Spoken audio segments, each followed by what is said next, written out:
Tiwari encounter case में न्यायिक जांच की घोषणा मात्र पर कूदने वाले लोगों को पहले यह पता होना चाहिए कि आखिर न्यायिक जांच होती क्या है और कैसे पुलिस जांच से न्यायिक जांच अलग है, भिन्न है। सबसे पहले इधर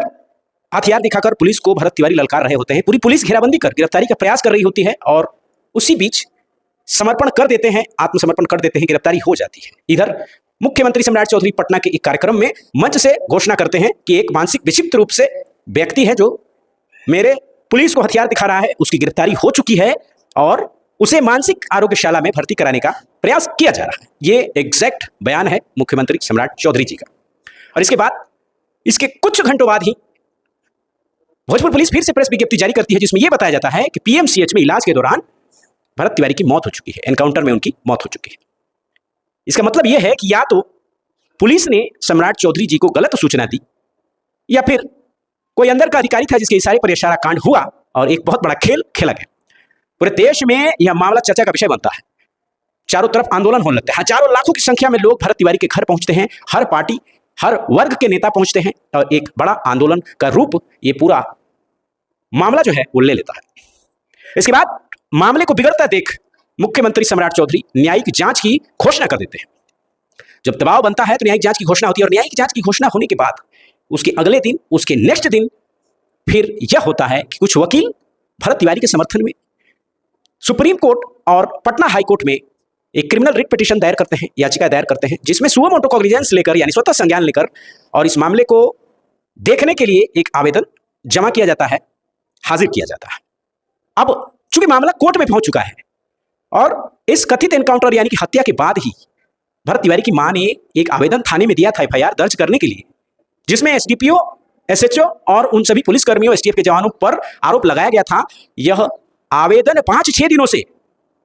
उस पुलिस स्टेशन में पड़ा हुआ था, लेकिन इस पर एफआईआर दर्ज नहीं की जा रही थी। कल शाम भोजपुर पुलिस यह प्रेस विज्ञप्ति जारी करती है कि एफआईआर दर्ज किया जा चुका है, यानी कि जब मामला कोर्ट में पहुंच गया तो एफआईआर दर्ज किया जा चुका है। कोर्ट में अगर इसकी सुनवाई होती, चाहे वो सुप्रीम कोर्ट हो या हाई कोर्ट हो, तो कोर्ट किसको दोषी बनाता यह कहना मुश्किल था।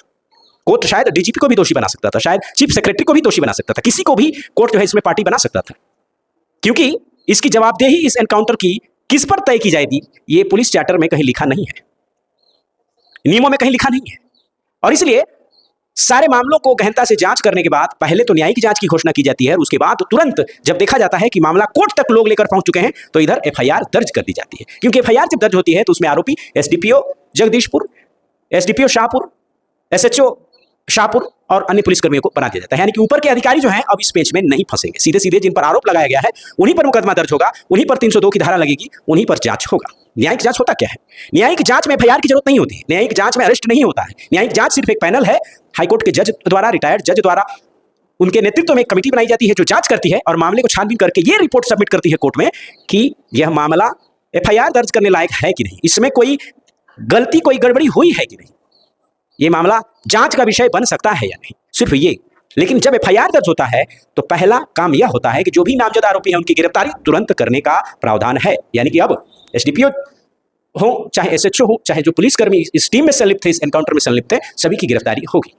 तो पुलिस इन्वेस्टिगेशन और न्यायिक जांच दोनों में अंतर होता है। लेकिन बहुत सारे लोग न्यायिक जांच शब्द सुनकर कूद पड़े, उछलने लगे कि वाह ये तो बहुत बड़ा काम हो गया, न्यायिक जांच से बड़ा होता क्या है। लेकिन लीगल टर्म्स, कानूनी पेंचों को बारीकी से समझना बहुत जरूरी है कि आखिर इस प्रकार का खेल क्यों खेला जा रहा है। एफआईआर तो पिछले 5-6 दिनों से पेंडिंग थी, उसको कल आखिर किस दबाव में कल उसको एक्सेप्ट कर लिया गया, क्यों दर्ज कर लिया गया, क्यों उस पर धाराएं तनातन चढ़ा दी गई, सोचने वाली बात है।